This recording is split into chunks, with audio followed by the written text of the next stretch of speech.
Lux presents Hollywood.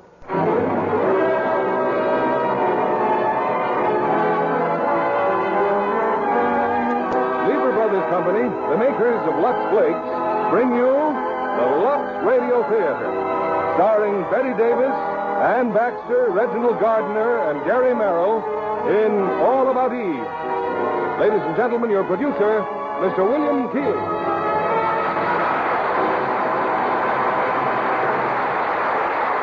Greetings from Hollywood, ladies and gentlemen.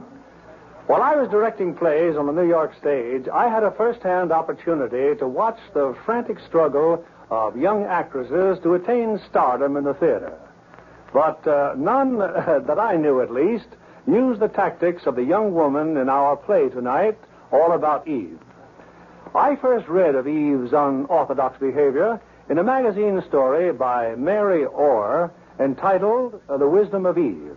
And I was delighted to see 20th Century Fox turn it into the Academy Award-winning picture of 1950. A portion of this honor may be attributed to the unforgettable performances of Betty Davis, Ann Baxter, and Gary Merrill. We're very gratified to present them tonight in their original roles, starting with Reginald Gardner as the malicious critic.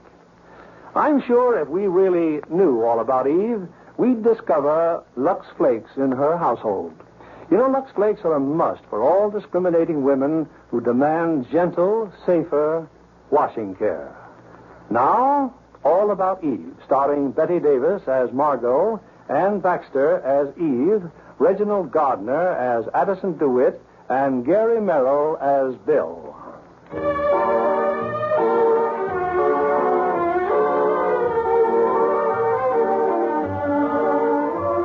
To those of the New York theater, no other tribute, critical acclaim, or glorification can approach the heights of recognition represented in the Sarah Siddons Award for Distinguished Achievement. A moment ago, this most cherished honor came to a young actress named Eve Harrington. Among the many eminent personalities present is the noted critic Addison DeWitt.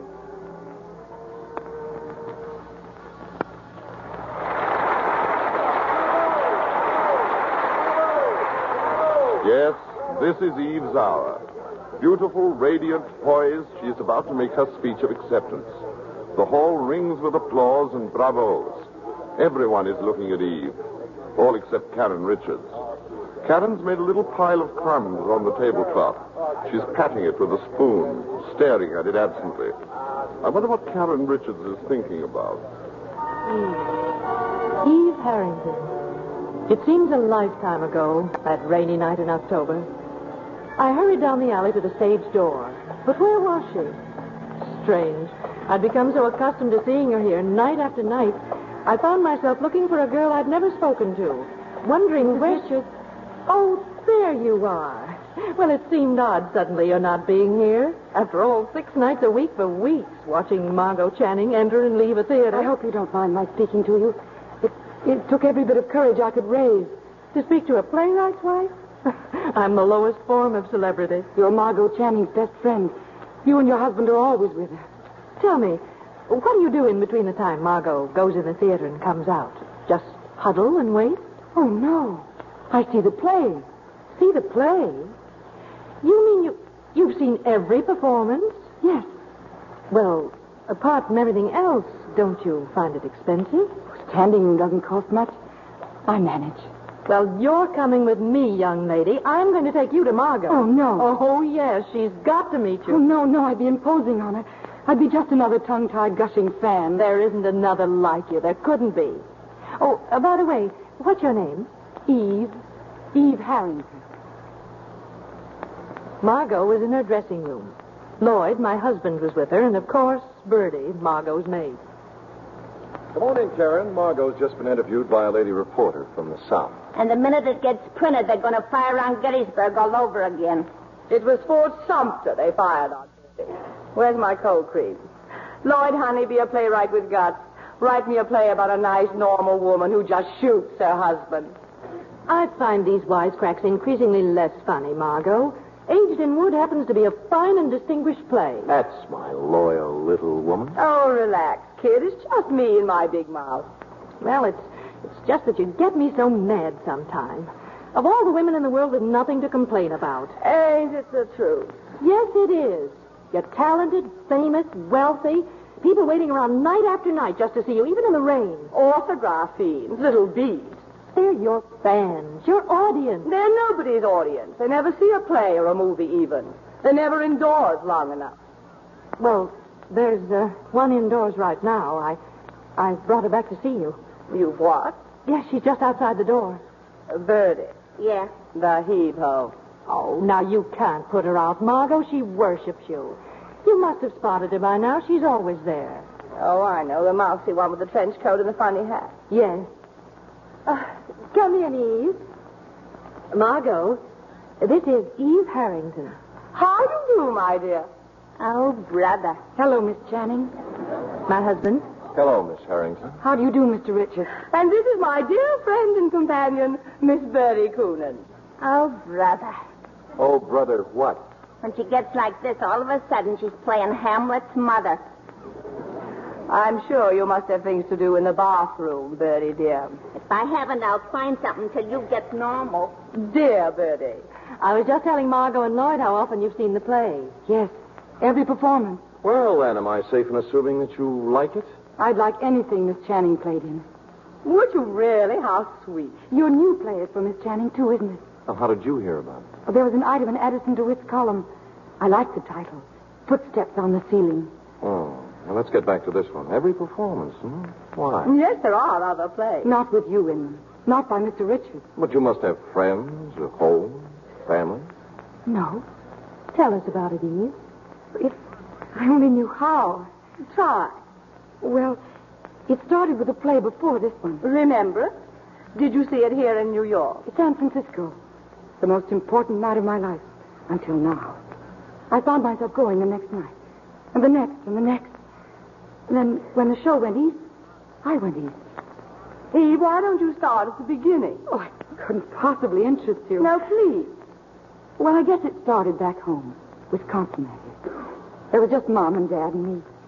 Farmers were poor in those days, so I quit school and became a secretary in a brewery. It wasn't much fun, but it helped at home. And there was a little theater group there, like a drop of rain on the desert. That's where I met Eddie. We played Lillian 3 times. Oh, I was awful. When the war came, we got married. Eddie was in the Air Force. They sent him to the South Pacific.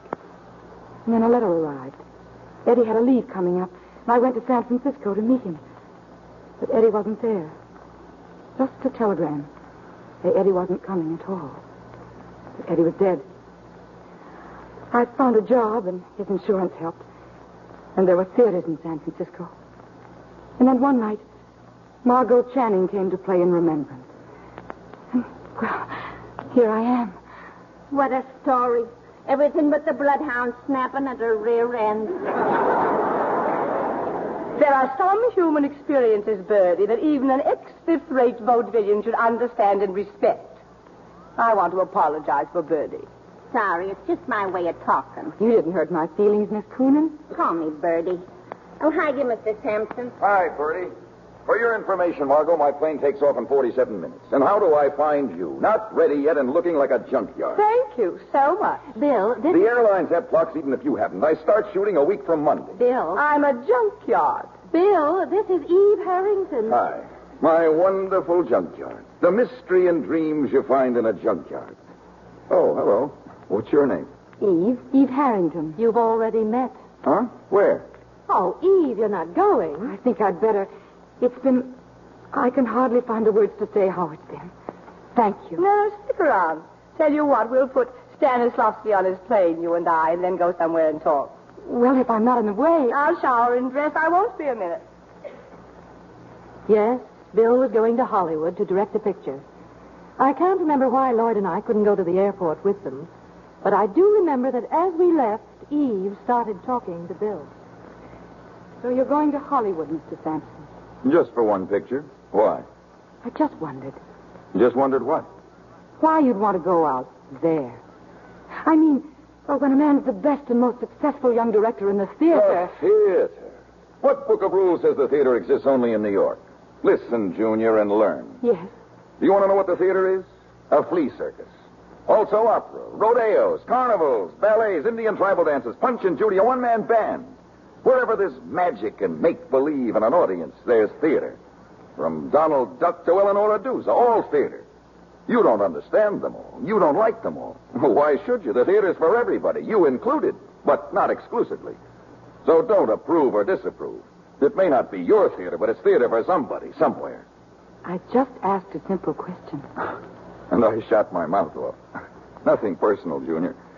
Margot, I'm leaving here in exactly 3 seconds. So am I if I can find my coat. It's right where you left it. Oh. Any messages for Tyrone Power, Bertie? Yeah, give him my phone number. You got the key, Bertie. I ain't forgot it yet. I'll see you at home in an hour. Eve, where are you going? You don't really want me tagging along? Now, don't be silly. This way. It's quicker if we cut across the stage.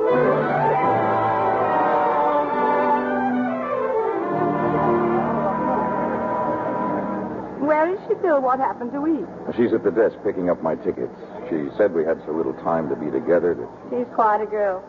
I'd forgotten they grew that way anymore. Yes, that lack of pretense. That strange sort of understanding. Isn't it silly? Suddenly I've developed a big protective feeling toward her. A lamb loose in our big stone jungle. Bill, take care of yourself out there. I understand they have the Indians pretty well in hand. Don't get stuck on some glamour puss. I'll try. You're a setup for some gorgeous, wide-eyed young babe. Now, how childish are you going to get before you stop it? I don't want to be childish. I'd settle for just a few years. And cut that out right now. Am I going to lose you, Bill? Am I? As of this moment, you're 6 years old. Everything's ready, Mr. Sampson. Oh, thanks, Eve. Your ticket. They'd like you to get it right on the plane. You've been very helpful. Good luck. Goodbye, Mr. Sampson. Knit me a muffler, Margot? Kiss me, Bill. Call me when you get in. On the hour. Hey, Junior, keep your eye on her. She's a loose lamb in a jungle.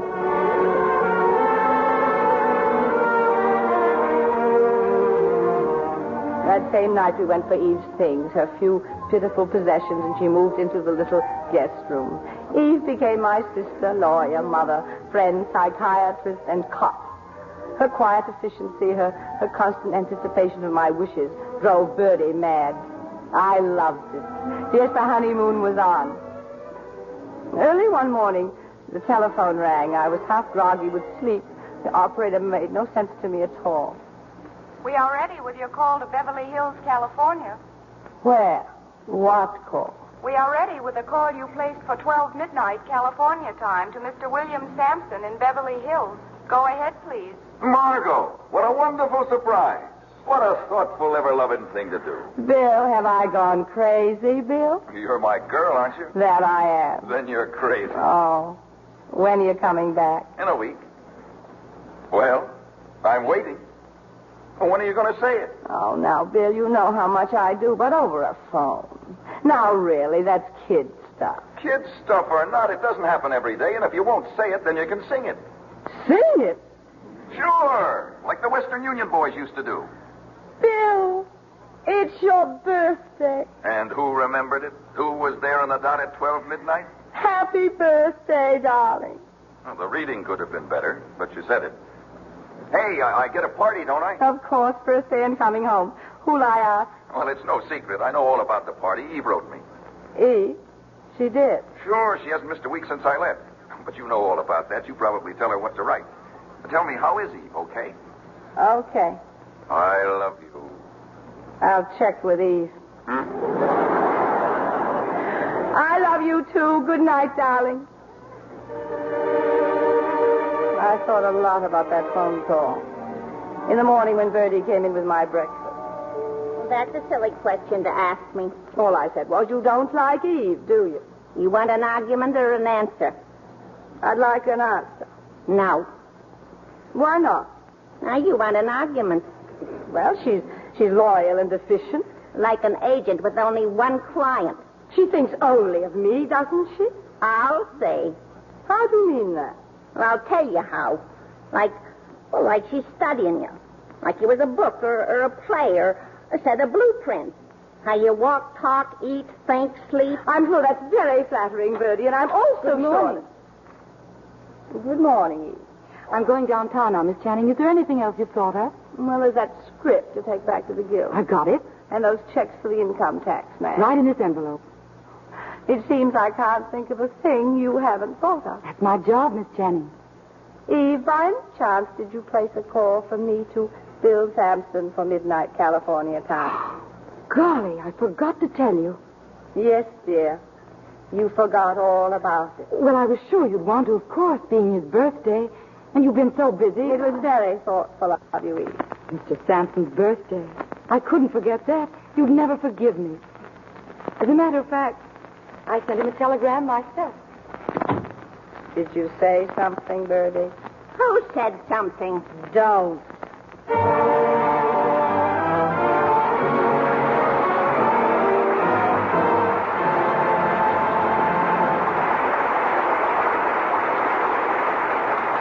Before we return with Act Two of All About Eve, here's our producer, William Keeley, with his movie news of the week. And good news. Theodore Dreiser's much-discussed novel of the 20s, An American Tragedy, has been made into a distinguished motion picture, brought up to date in time and settings by Paramount under the title A Place in the Sun. The superb cast, Montgomery Clift, Elizabeth Taylor, and Shelley Winters. And the critics seem to agree that all three give the best performances of their careers. The story, told with mounting suspense, concerns a poor boy played by Montgomery Clift who finds comfort in a lonely factory girl, Shelley Winters. But as he progresses to wealth and success, he falls in love with Elizabeth Taylor and aspires to the social set of which he's a part. His unwillingness to marry Shelley when she needs him involves him in the famous boating accident that leads to his downfall. A Place in the Sun definitely deserves a place on your list of films to see. The cast alone, Bill, is a triple threat. And Elizabeth Taylor is a wealthy society girl, wears such gorgeous clothes. For instance, Edith Head, Paramount's well-known designer, created a stunning, luxable costume for the important scene at the lake. It's white organdy with layers of organdy petticoats to give it that doll-waisted look so smart this season. It was luxed again and again, stayed just as lovely as new. Shelley Winters' wardrobe looks extra drab by comparison. Well, she plans to make up for it on her trip to Paris. She's counting on a shopping spree, collecting exquisite handmade slips and nighties and negligees. And if I know Shelley, she took several boxes of Lux in her luggage to make sure her things get the safest possible care. Scores of famous Hollywood screen stars say there's nothing like new Lux with color freshener. It's perfect for all kinds of lingerie. Silks, rayons, nylons, and fine cottons. White stayed dazzling white as new. Delicate colors more brilliant than ever before. No wonder makers of lingerie advise Lux 33-1. Why don't you get a big box of new Lux tomorrow? Give your nice things that nice as new Lux look. Now, here's your producer, Mr. William Keeley. Act Two of All About Eve, starring Betty Davis as Margot, Ann Baxter as Eve, Reginald Gardner as Addison DeWitt, and Gary Merrill as Bill.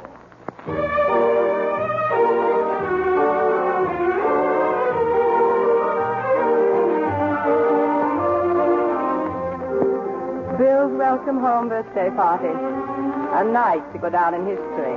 Even before it started, I could smell disaster in the air. When I went down the stairs, I was surprised to find that Bill had already arrived. Well, looks like they're going to have a very fancy party. No, I thought you were going to be late. How long have you been here? Oh, just a few minutes. I ran into Eve. She seems so interested in Hollywood. She's a girl of so many interests. That's a pretty rare quality these days. A girl of so many rare qualities. So she seems. So you pointed out so often. So many qualities so often. And so young. So young and so fair. I can't believe you're making this up. It sounds like something out of an old Clyde Fitch play. Clyde Fitch, though you may not think so, was well before my time. Well, I've always denied the legend that you were in Our American Cousin the night Lincoln was shot. I don't think that's funny. Of course it's funny. Whipping yourself into a jealous froth because I spent 10 minutes with a stage-struck kid. Stage-struck kid. She's a young lady of quality. And I'll have you know I am fed up with both the young lady and her qualities. Studying me as if I were a play or a blueprint. How I walk, talk, think, act, sleep. It so happens there are particular aspects of my life to which I would like to maintain sole and exclusive rights and privileges. For instance, what? For instance, you. Darling, this is my cue to take you in my arms and reassure you. But I'm not going to. I'm too mad. Guilty. Mad. Darling, there are certain characteristics for which you are famous, on stage and off. I love you for some of them and in spite of others. They're part of your equipment for getting along in what is laughingly called our environment. You have to keep your teeth sharp. All right. But I will not have you sharpen them on me or on Eve. What about her teeth? What about her face? She hasn't cut them yet, and you know it. Eve Harrington has never indicated anything to me but her adoration for you and her happiness at our being in love. And to intimate anything else spells a paranoid insecurity that you should be ashamed of. Cut, printed. What happens in the next reel? Do I get dragged off screaming to the snake pit? Excuse me, Miss Channing. Oh. Yes, Eve. The hors d'oeuvres are here. Is there anything else I can do? Yes, thank you. I'd like a martini. Very dry and very double.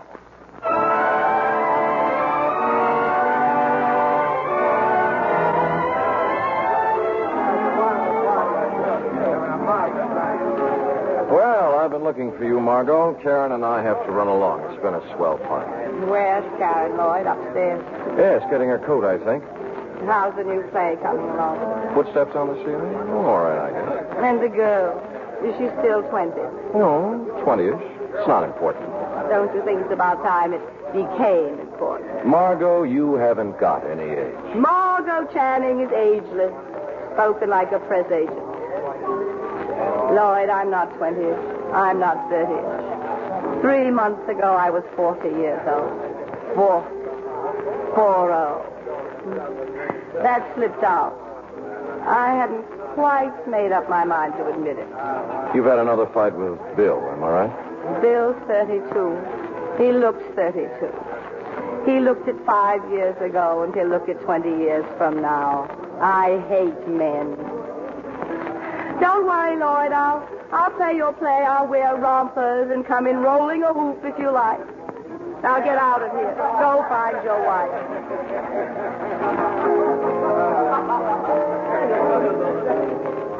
So nice of you to come upstairs with me, Eve. I just wanted to be sure you'd find your coat, Mrs. Richards. Tell me, Eve, how are things going? You happy? There should be a new word for happiness. Being here with Miss Channing, she's been so wonderful, done so much for me. No, you've done your share too, Eve. Well, good night. Mrs. Richards. Karen. Karen. Isn't it awful? I'm about to ask you for another favor, after all you've done already. Oh, that's nonsense. It's just that Miss Channing's affairs are in such good shape now, and I heard that Miss Channing's understudy was going to have a baby, and they'd have to replace her, so You want to be Margot's new understudy. I don't let myself think about it even. But I do know the part so well, and every bit of the staging. But suppose I had to go on one night to an audience that came to see Margot Channing. Oh, no, I couldn't possibly. Well, I wouldn't worry about that.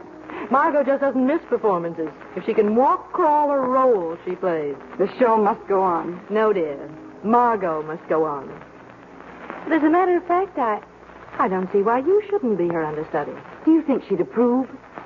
I think she'd cheer. But Mr. Richards and Mr. Sampson... And stop worrying. They'll do as they're told. I seem to be forever thanking you for something, don't I? Good night, Karen. Good night, dear. So Eve became Margot's understudy. Naturally, I assumed that Margot approved. One afternoon, Margot went to the theater. Someone else was leading the cast, and Margot had consented to help with an audition. A friend of Addison DeWitt's, a Miss Caswell, was trying out for the part. Margot, how nice to see you. Why aren't you in the theater, Addison, at the side of your protege lending her moral support? Oh, but I did. The audition, however, is over. But it can't be. I came here to read with Miss Caswell. The audition was called for 2:30. It's now nearly 4. Is it really? Who read with Miss Caswell? Bill? No. Lloyd? No. Well, who then? Naturally enough, your understudy. Well, I consider it highly unnatural to allow a girl in an advanced state of pregnancy to... I refer to your new understudy, Miss Eve Harrington. Eve? My understudy? Oh, didn't you know? Well, of course I knew. I just slipped your mind. How was Miss Caswell? Frankly, I don't remember. Just slipped your mind. Completely. Nor can anyone else tell you how Miss Caswell read, or whether Miss Caswell read or rode a pogo stick. Was she that bad? Margot, as you know, I have lived in the theater as a Trappist monk lives in his faith. And once in a great while, I experience that moment of revelation for which all true believers wait and pray. You were one, Eve Harrington is another. I take it. She read well. It was something made of fire and music. Brilliant, vivid, unforgettable. How nice. In time, she'll be what you are. A mass of fire and music. That's me. An old kazoo with some sparklers. Tell me, was Bill swept away too, or were you two full of revelation to notice? Bill didn't say, but Lloyd was beside himself. He listened to his play as if it had been written by someone else, he said. It sounded so fresh, so new, so full of meaning. How nice for Lloyd. How nice for Eve. How nice for everyone. Eve was incredibly modest. She insisted that Lloyd felt as he did only because she read his lines exactly as he'd written them. The implication being that I have not been reading them as written? Well, to the best of my recollection, neither your name nor your performance entered the conversation. May I give you a lift somewhere? No, thank you, Edison. I'll just run on in so they'll know I did come after all. I must start wearing a watch. I never have, you know. Well, how are you, darling? Oh, terribly sorry I'm late, Matt. Lunch was on and I couldn't find a cab. Well, shall we start? Where's Miss Caswell? Oh, hello, Bill. Hello, Lloyd. Hello, Eve. Hello, Miss Channing. It's all over, Margot. What's all over? The audition. Eve read with Miss Caswell. Eve? Oh, how enchanting. However did you get the idea of letting Eve read? Well, she's your understudy. Eve? My understudy? I had no idea. Well, I thought you knew. She was put on over a week ago. Miss Channing, I can't tell you how glad I am that you arrived so late. Really, Eve? Why? If you'd been here to begin with, I never would have dared to read at all. I couldn't have. What a pity all that fire and music going to waste. What fire and music? You wouldn't understand. I was dreadful, Miss Channing. Believe me. Oh, I'm sure you underestimate yourself, Eve. You always do. Oh, you'd have been proud of her, Margot. Eve was a revelation. To you too, Lloyd.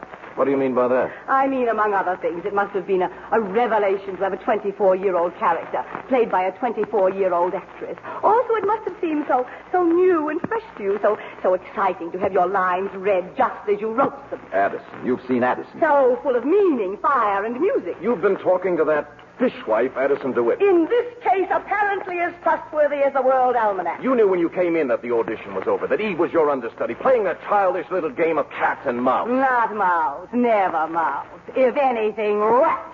This genius of yours for making a barroom brawl out of a perfectly innocent misunderstanding at most. Perfectly innocent men have been hanged for less. I'm lied to, attacked behind my back, accused of reading your silly dialogue inaccurately, as if it were the holy gospel. I never said it was. When you listen as if someone else had written your play, whom do you have in mind? Arthur Miller, Sherwood, Beaumont, and Fletcher? What makes you think either Miller or Sherwood would stand for the nonsense I take from you? You better stick to Beaumont and Fletcher. They've been dead for 300 years. All playwrights should be dead for 300 years. That would solve none of their problems, because actresses never die. The stars never die and never change. Oh, you may change this star anytime you want for a new and fresh and exciting one, fully equipped with fire and music, anytime you want, starting with tonight's performance. I shall never understand the weird process by which a body with a voice fancies itself as a mind.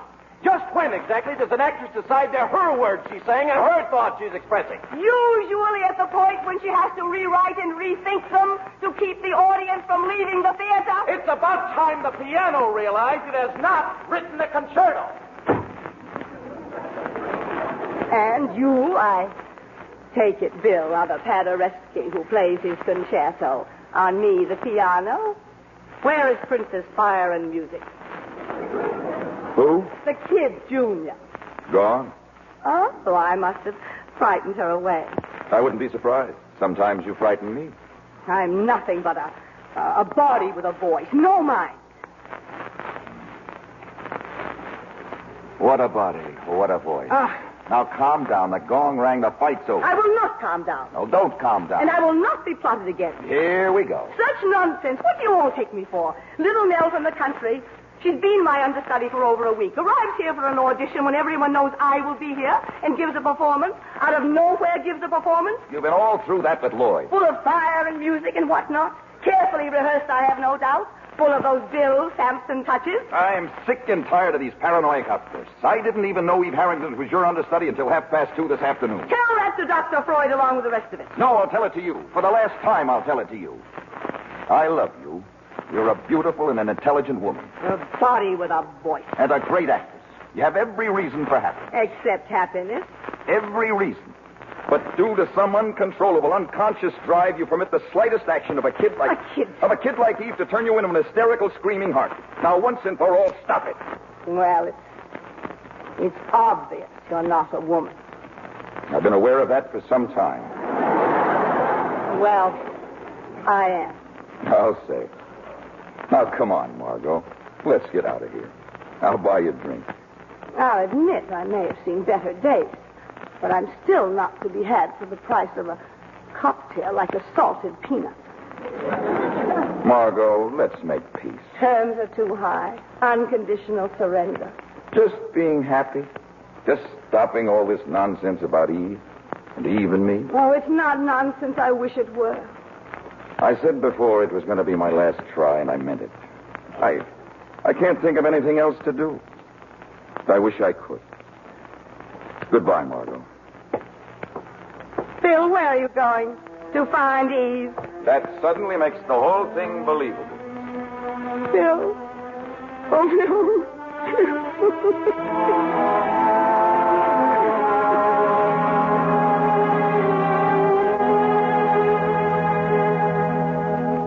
Frankly, Lord, I don't understand a word you're saying. Not only was Margot 2 hours late, but then that childish, heavy-handed routine about not knowing Eve was her understudy. Well, it's just possible that Margot didn't know. Of course she knew. Edison told her. Karen, somebody's got to stop Margot. Now, who's going to do it? Who's going to give her that boot in the rear she needs and deserves? It's going to be a very cozy weekend, dear. What weekend? We're driving out to the country tomorrow night, Margot, you and I. Well, we've spent weekends before with nobody talking. Just be sure to lock up all the blunt instruments. Lloyd was right, of course. That boot Margot had coming to her. Heaven knows she deserved it. But how? How to do it? And then it came to me, my big idea. After all, it would be nothing more than a perfectly harmless joke, which Margot herself would be the first to enjoy, and no reason at all why she herself shouldn't be told about it in time. My big idea required a telephone call. Hello? Will you please call Miss Harrington to the phone? Yes, Miss Eve Harrington.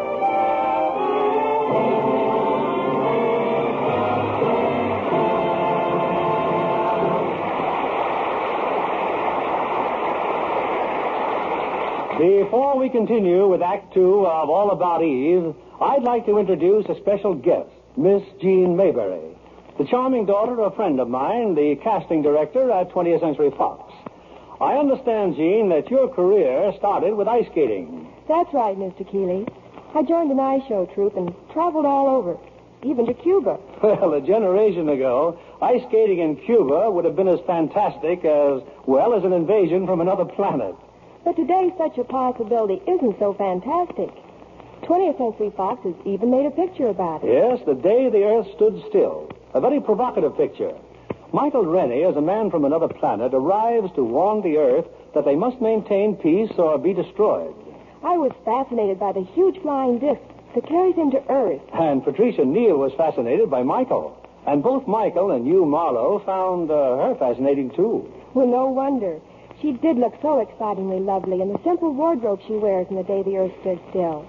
Those magic white touches on her dress and white blouse are just as smart as can be. You know, while she was making the picture, they were luxed again and again. New Lux with color freshener just works miracles, keeping them looking white as new, luxing after luxing. Amazing New Lux, you know, keeps white silks and rayons whiter than ever before. And white cottons, from piquets to organdies, look dazzlingly white without bleaching. Colors stay unbelievably vivid and new-looking. Oh, I'm a Lux fan from way back, Mr. Kennedy. I was born and raised in Hollywood, so I know how the screen stars love Lux. Patricia Neal says New Lux is even better than ever.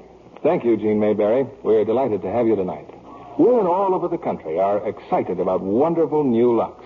Now they're using it for nicer everyday washables, as well as their loveliest dresses and blouses. It's so safe. The perfect way to give all washables that nicest new Lux look. We pause now for station identification. This is the CBS Radio Network.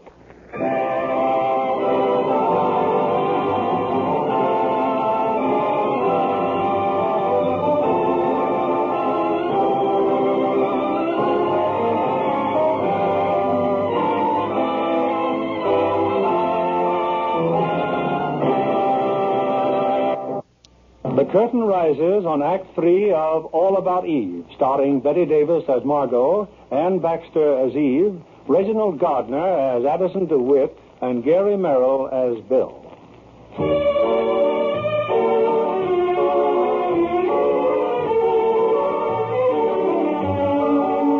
That was a cold weekend we spent in the country, but somehow we staggered through. Late Monday afternoon, my big idea went into operation. Its purpose was to make Margot miss her performance so that Eve would have to take her place. All I did was drain the gas tank of the car. My timing was perfect. Margot missed her train, and we sat there on the highway, the two of us, while Lloyd, cursing softly, went down the road in search of gasoline. Cigarette, Karen? No, thanks, dear. I haven't been very pleasant this weekend. Well, we've all been a little tense lately. More than any two people I know, I don't want you and Lloyd to be angry with me. No, how could we? You're Margot. And what is that? Besides something spelled out in light bulbs, I mean. Besides something called a temperament, which consists mostly of swooping about on a broomstick and screaming at the top of my voice. Infants behave the way I do, you know. They'd get drunk if they knew how. When they can't get what they want, when they feel unwanted or insecure or unloved. What about Bill? He's in love with you. More than anything in this world, I love Bill. And I want him to love me, but me, not Margot Channing. And if I can't tell them apart, how can he? And Karen, about Eve, I've acted pretty disgracefully toward her, too. Well... At best, let's say I've been oversensitive to the fact that she's so young, so feminine, and so helpless. To so many things I want to be for Bill. Margot, I want you to know how sorry I am about this. About what? Getting stuck like this. I can't tell you how sorry I am. Don't give it a thought, Karen. One of Destiny's merry pranks. After all, you didn't personally drain the gasoline tank. What? I said you didn't personally drain the gasoline tank.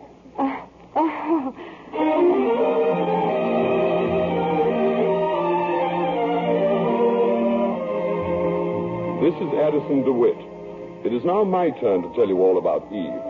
That night, with Margot Channing marooned in the country, Eve Harrington took her place on the stage. Her performance was magnificent, but one thing puzzled me. Why was I invited to that particular performance, a performance about which the management knew nothing until curtain time when Margot failed to appear? Afterwards, I went backstage. Her dressing room door was closed, but I overheard a rather interesting conversation. Eve and Bill Sampson. You can be very proud of yourself, Eve. That was a wonderful job you did tonight. I'll admit I had my doubts. You shouldn't have had any doubts. You're right.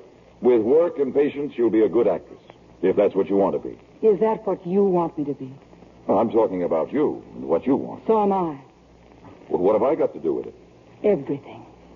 The names I've been called, but never Svengali. Good luck, Eve. Don't go, Bill. Don't run away. From what would I be running? You're always after the truth. On stage. What about off? I'm for it. Then face it. Ever since that first night here in this theater. When I told you what every young actress should know? When you told me that whatever I became, it would be because of you. Your makeup's a little heavy. And for you. You're quite a girl. You think? I'm in love with Margot. Hadn't you heard? You hear all kinds of things. I'm only human, rumors to the contrary, and I'm as curious as the next man. Find out. One thing. What I go after, I want to go after. I don't want it to come after me. Just score it as an incomplete forward pass. I waited a reasonable length of time, and then I, too, had a chat with Eve. I wanted to write a column about her. There were many questions to ask. So kind of you to stop by, Mr. DeWitt. I'm so glad you liked me tonight. But it's still Miss Channing's performance. I'm just the carbon copy you read when you can't find the original. I've heard much about your modesty, Miss Harrington, but I find it just as false not to blow your horn at all as to blow it too loudly. One pretty good performance by an understudy. It'll be forgotten tomorrow. It needn't be. Why not? I'm a nobody. I am somebody. You certainly are. After you change, if you're not busy, we can have supper. I'd love to. Or should I pretend I'm busy? Well, let's have a minimum of pretending. I shall want to do a column about you. I'm not even enough for a paragraph. I've heard your story, but only in bits. Your home in Wisconsin, your tragic marriage, your fanatical attachment to Margot. It started in San Francisco, didn't it? Yes. Yes, that's right. What theater in San Francisco was that, Eve? Was it the Schubert?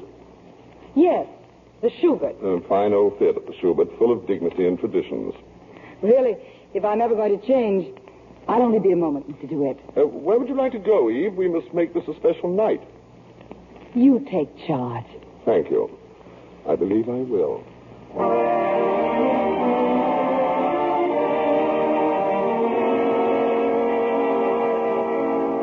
Stop saying you can't believe it, Karen. It's right here in print, isn't it, by Addison DeWitt? Listen to this. Miss Harrington had much to tell about the lamentable practice of permitting mature actresses to play roles requiring a youth and vigor of which they retain but a dim memory. I still can't believe that Eve would About say the understandable reluctance on the part of our entrenched first ladies of the stage to encourage younger actresses. About Miss Harrington's own long, unsupported struggle for the opportunity. Eve couldn't have said anything like that. What gets me is how all the papers in town just happened to catch that particular performance last night. The little witch must have sent out Indian runners. Well, she won't get away with it. Norman Addison DeWitt and his poison pen. And don't try to tell me I came as soon as I read that piece of filth. Bill, oh, thank goodness. Margot, I ran all the way. Oh, darling. Bill's here, baby. Everything's all right now. I guess at this point you and Margot might rather be alone. Yeah, do you mind, Karen? Margot, baby. Thanks, Karen. We'll phone you later.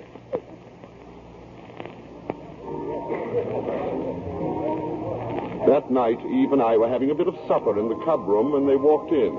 Margot, Bill, Lloyd, and Karen. They seemed unusually happy and gay. Marie, our big news is simply this. Margot and I are going to get married. Glory, hallelujah. Margot, when? When are you going to do it? We meet at City Hall tomorrow morning at 10. City Hall? That's for prize fighters and reporters. It's only for the license. There's a 3-day wait for blood tests. I'll marry you if it turns out you have no blood at all. What are you going to wear? Oh, something simple. A fur coat over a nightgown. The point is, we want you two beside us as our nearest and dearest friend. Excuse me, Mrs. Richards? Oh, yes, Maynard? This note is for you. Miss Harrington sent it. Miss Harrington? Margot, here, you read it. Please forgive me for butting in, but it's most important that I speak with you. Please, and that's underlined. Meet me in the ladies' room. Eve. I understand she's now the understudy in there. After all, maybe Eve just wants to apologize. Go on, Karen, find out. During all the years of our friendship, Karen, I have never let you go into the ladies' room alone. Now I must. I am busting to find out what's going on in that feverish little brain waiting in there. Well, all right.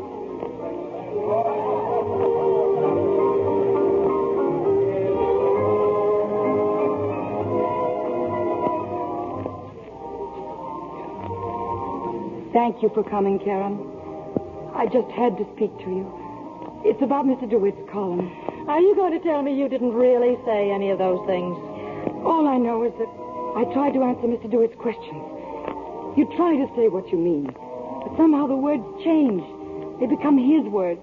And suddenly you're not saying what you mean, but what he means.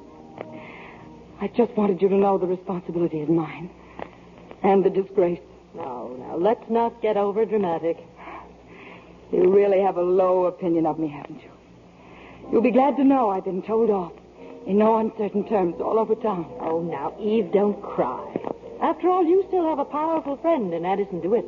He's not my friend. You were my friend. I'll never get over this.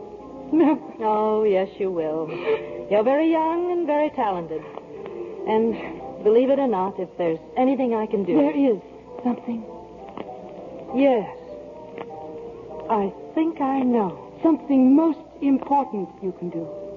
Lloyd's new play. You want me to tell Lloyd, I think you should play the lead. If you told him to, he'd give me the part. He said he would. Don't you know that part was written for Margot? It might have been 15 years ago. It's my part now. You've got to tell Lloyd it's for me. I don't think anything in the world would make me say that. Addison wants me to play it. Over my dead body. That won't be necessary, Karen. Eve, Addison knows how Margot happened to miss that performance last night, and how I happened to know she'd miss it in time to call him and notify every paper in town. Oh, you better sit down, Karen. You look a bit wobbly.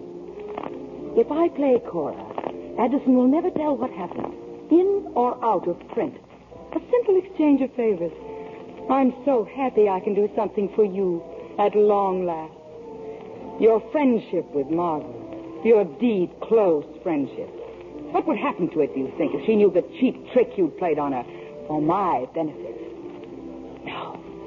It'd be so much easier for everyone concerned if I were to play Cora. So much better theater, too.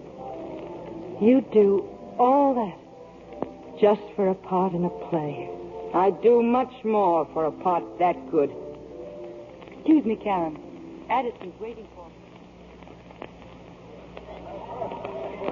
Careful look at the menu, Eve. But you can't be very hungry after all that humble pie. Nothing of the kind, Addison. Karen and I had a nice talk. Including a casual reference to the part of Cora and your hopes of playing it. I discussed it very openly. And Karen mentioned, of course, that Margot expects to play the part. Oddly enough, she didn't say a word about Margot. You know, Eve, sometimes I think you keep things from me. I don't think that's funny. It wasn't meant to be. I confide in you and rely on you more than anyone I've ever known. To say a thing like that now, without any reason, when I need you more than ever. I hope you mean what you say. I intend to hold you to it. We have a great deal in common, it seems to me.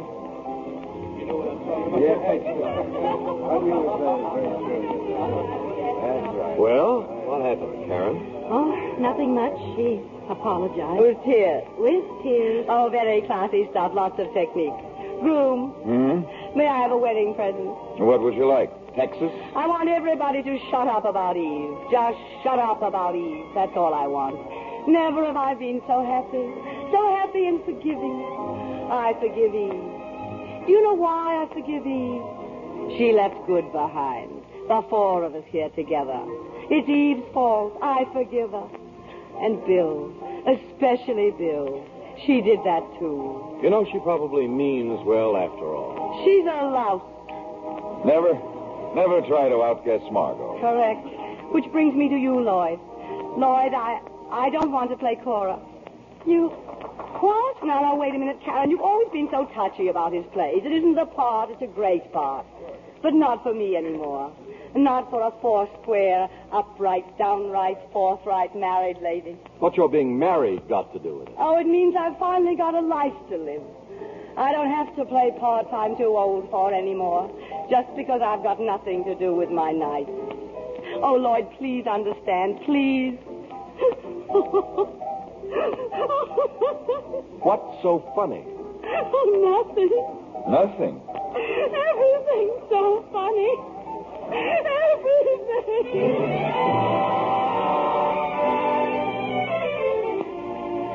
In due time, they were wed, Margot and Bill. Also in due time, rehearsals started for the new play starring Eve Harrington. Finally, the play was ready for its out-of-town opening in New Haven. That afternoon, I saw Eve at her hotel. Isn't it strange, Addison? I thought I'd be panic-stricken. Instead, I can't wait for tonight to come. To come and go. Are you sure of tonight? Aren't you? Frankly, yes. It'll bring me everything I've ever wanted. The end of an old road, the beginning of a new one. All paved with diamonds and gold? You know me better than that. Well, paved with what, then? Stars. What time is it? Almost 4. Oh, good. Plenty of time for a nice long nap. You could sleep now, couldn't you? Why not? The mark of a true killer. Sleep tight, rest easy, and come out fighting. Why did you call me a killer? Oh, did I say killer? I meant champion. I get my boxing terms mixed. Oh, by the way, there'll be a party here tonight. You'll come, won't you? We're having everyone up after the performance. We are? Lloyd and I. I find it odd that Karen isn't here for the opening, don't you? She's always been so fanatically devoted to Lloyd. Addison, a few moments ago, I said this would be a night to remember. I didn't mean just the theater. What else? Lloyd. He's going to leave Karen. We're going to be married. So that's it. Still just the theater, after all.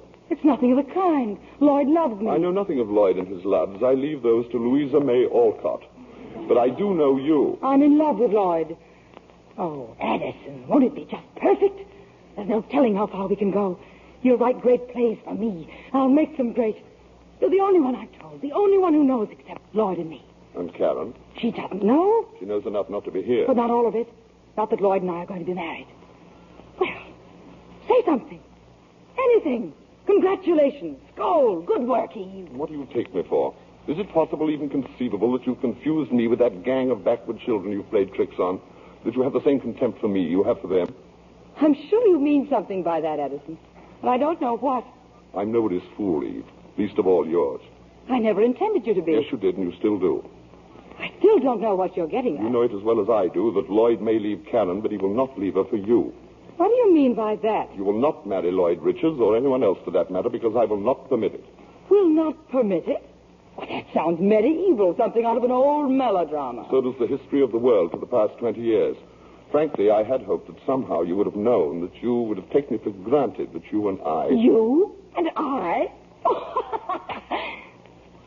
Now remember, as long as you've lived, never to laugh at me. At anything or anybody else, but never at me. Now, to begin with, your name is not Eve Harrington. It's Gertrude Schlesinski. Get out. It's true that you worked in a brewery, but life among the malts and hops was apparently not as dull as you pictured it. In fact, it got less and less dull until your boss's wife had your boss followed by detectives. She never proved anything. Not a thing. The $500 you were paid to get out of town brought you straight to New York, didn't it? She was a liar. She was a liar. There was no Eddie, no pilot. You've never been married. That was not only a lie, but it was an insult to dead heroes and to women who loved them. San Francisco has no Schubert Theater. You've never been to San Francisco. That was a stupid lie not worthy of you. I had to meet Margot. I had to say something. Be somebody. Make her like me. And she did like you. She helped you and trusted you. And you paid her back by trying to take Bill away. That's not true. After you failed with Bill, you used my name and my column to blackmail Karen into getting you the part of Cora. And you lied to me about it. No. Sweetie, I had lunch with Karen not 3 hours ago. As always with women, she told me more than she'd learned. That I should want you at all suddenly strikes me as the height of improbability, but that in itself is probably the reason.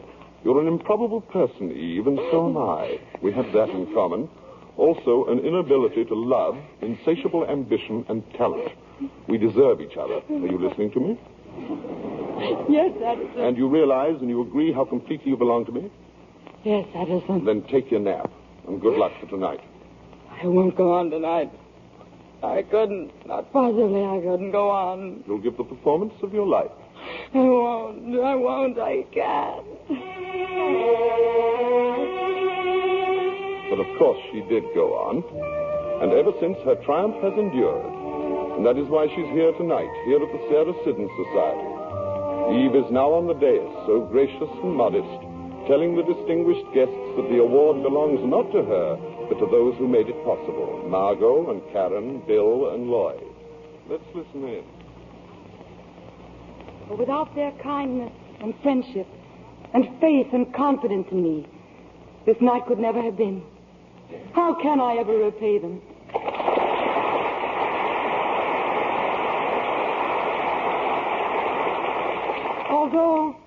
Although I'm going to Hollywood next week, do not think for a moment that I'm leaving you.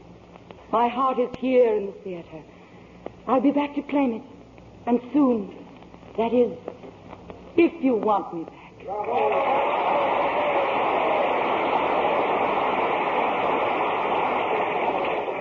Congratulations, Eve. Thank you, Karen. Nice speech, Eve. Thank you, Margot. I wouldn't worry too much about your heart, Eve. That little statue they gave you, you can always put it where your heart ought to be. Oh, Mr. DeWitt. Why, Miss Caswell, how nice to see you again. Isn't she wonderful, Mr. DeWitt? There's no one like Eve, Miss Caswell. No one in the world. Tell me, Miss Caswell, do you want someday to have an award like that of your own? Oh, more than anything. Then you must ask Eve Harrington how to get one. Miss Harrington knows all about it.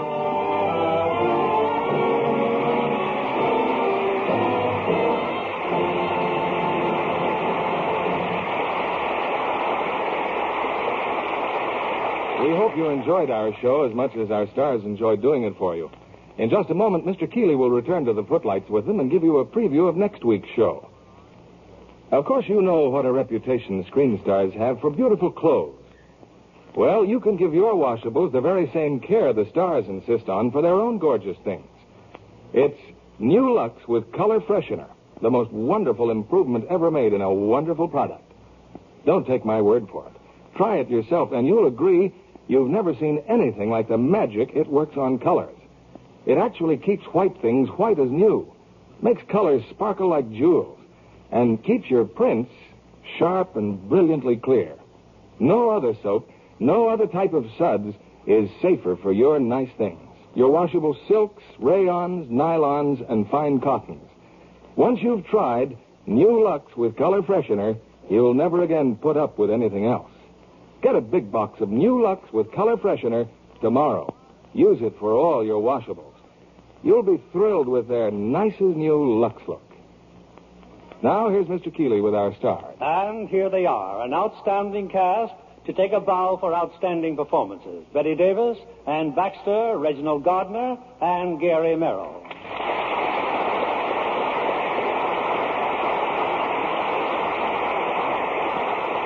And how very nice to have you back again.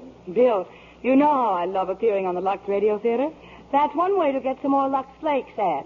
Betty, when you have a new baby, you need all the Lux you can get. Watch this girl. Remember, as Eve, she'll want all our Lux Flakes in a minute. Now, girls, the play is over, and there's plenty in the wings for all. We thank you, Bill. Lux Flakes really are a must in our house. All this talk of a new baby. Why didn't anyone ask me to be a godfather? You think you're quite the type? After listening to you for the last hour, I thought you relished little children as part of your diet. Well, don't be silly, darling. I just finished a picture of 20th Century Fox starring Clifton Webb called Elopement, in which I play a godfather. Now I'm at RKO in Androcles and the Lion. Typecasting again. I do not play the lion, nor do I eat anyone. Now let me tell you about my latest picture at 20th Century Fox, Decision Before Dawn, starring Richard Basehart. Do you play Decision or Dawn? Oh. As a matter of fact, I play a colonel in the Army. But as it's all about spies and traitors, I refuse to reveal any more. Well, then perhaps Bill will reveal next Monday's show for us. Yes, next week we'll have an exciting story of mystery and intrigue. It's Universal International's thrilling drama, Borderline. And starring will be Stephen McNally, Claire Trevor, and John Hodiak. That'll be good listening, Bill. Good night. Good night, Bill. Good night. And congratulations again for our Academy Award winner tonight. Hurry, hurry, and I mean you. Yes, if you've been dreaming of winning that wonderful first prize in the Who is the Lovely Lux Girl contest, then hurry your entry in now. Remember, the first prize is $5,000 cash plus a Ford Victoria sedan.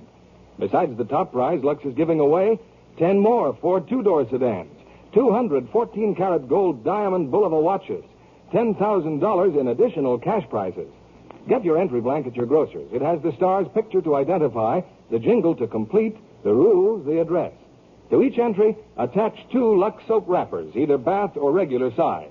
But hurry your entry in. The contest closes October 15th, and good luck. Lever Brothers Company, the makers of Lux Flakes, join me in inviting you to be with us again next Monday evening when the Lux Radio Theater presents Borderline, starring Stephen McNally, Claire Trevor, and John Hodiak. This is William Keeley bidding you good night.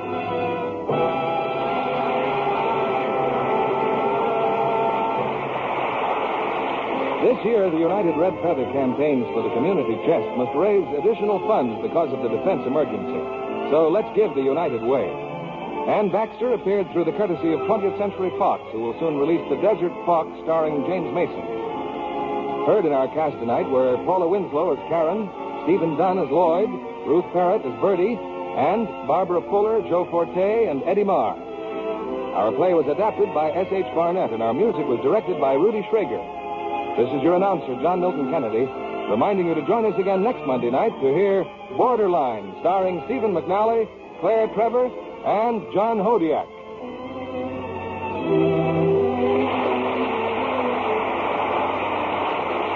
This is the CBS Radio Network.